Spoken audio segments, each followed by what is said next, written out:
Tahukah Anda, ternyata daun putri malu ini yang sangat pemalu ini mempunyai manfaat kesehatan yang luar biasa. Ya, ternyata daun putri malu ini bisa kita gunakan untuk mengobati penyakit batuk kronis, ya. Anda boleh ambil beberapa batang putri malu lalu Anda rebus, ya, jadikan seperti ini, minum setiap pagi dan sore. Rasanya cukup enak, ya, tidak pahit. Ya, seperti ngeteh aja, ya. Dan ternyata putri malu ini juga bisa mengobati penyakit insomnia atau penyakit susah tidur. Kalau ada teman-teman yang susah tidur, nanti ambil beberapa batang putri malu lalu Anda rebus, pas mau tidur Anda boleh minum.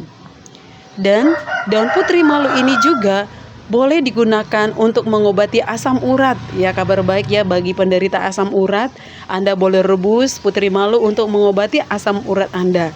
Tentu saja Anda harus berhenti memakan daging-dagingan dan ikan-ikanan, ya. Perbanyak makan buah dan sayur untuk mengobati sakit asam urat Anda. Dan daunnya bisa kita ulek untuk mengobati penyakit luka. Ya, jadi sangat banyak manfaat daripada putri malu. Ya, jadi kalau Anda merasa hal ini bermanfaat, Anda boleh share, berbagi, Anda boleh like dan komen. Terima kasih.